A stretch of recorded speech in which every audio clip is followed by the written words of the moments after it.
Hello,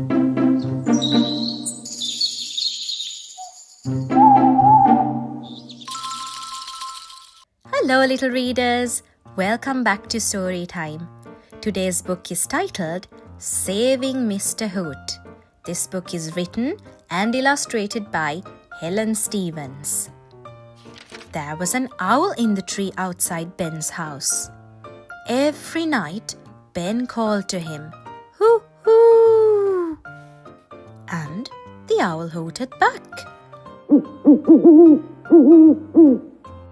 Ben called him Mr. Hoot.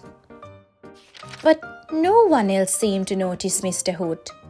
Perhaps that's because owls are wild animals. They just don't do what you want them to do. So when Ben said to his dad, "Look, there he is!" Mr. Hoot hid in his nest hole and Dad couldn't see him. And when Mr. Hoot swooped down and stole his oaty biscuit, only Ben saw him. "I have to have another one," said Ben. "Mr. Hoot took mine." Mum didn't look like she believed him, but she let him have another biscuit just the same. One evening, Ben was waving to Mr. Hoot when the owl swished down and swiped the fluffy mitten right off Ben's hand. "Where's your other glove?" asked Dad. "Mr. Hoot took it," said Ben. Dad didn't look like he believed him either. That night, Ben told Mr. Hoot, "You're getting me into trouble," said Mr. Hoot. It sounded like he was laughing. Then Mr. Hoot swooshed back up to his nest in the old beech tree. Ben imagined him snuggled up with his fluffy mitten. All winter long, Ben and Mr. Hoot called out to each other. Then, in springtime, Ben saw a notice by Mr. Hoot's tree. "What does tree felling mean?" he asked his mum. "Oh, that's sad," said Mum. "They're chopping that old tree down." Ben couldn't believe it. That was Mr. Hoot's home. Grown-ups were very strange. That night, Ben didn't want a bedtime story. He was so worried. Where will Mr. Hoot live if they cut down his tree? Mum smiled. "He's not a real owl, is he? Nobody sees him but you." "He is real!" shouted Ben. "I'll show you." He ran to the window and called, "Hoo-hoo-hoooo!" But there was no reply. "He must be out," said Ben sadly. "Come on," said Mum. "Bedtime." But Ben couldn't sleep. The old beech tree wasn't just Mr. Hoot's house. All sorts of creatures lived in it. Next morning, Ben woke up to a terrible noise.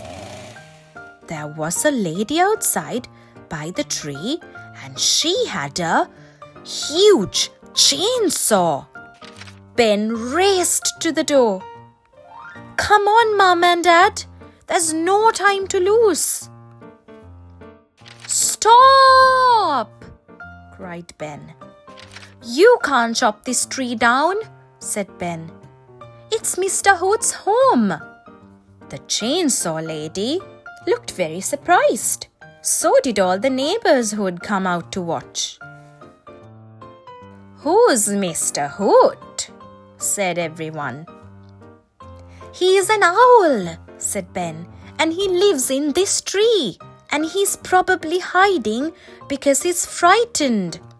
Come back tonight and you'll see him, I promise."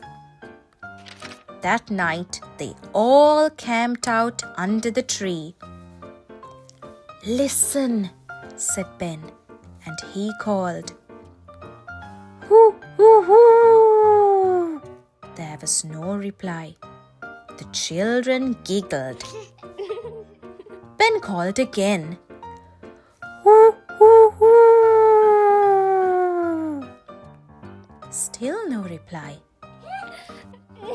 Giggled the children. "Shh," said Ben. He tried one last time. "Hoo-hoo-hoo."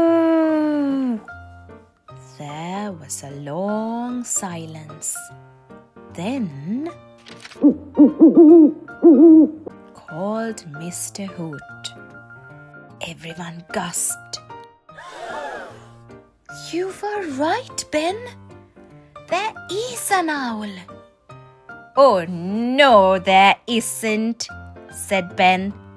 He looked through his dad's binoculars. "There are 2 owls and 3 eggs." And a few weeks later, there were 2 big hoots and 3 little hoots living in the tree that Ben saved. The end. So if you like our stories, don't forget to follow, like and subscribe to our channel.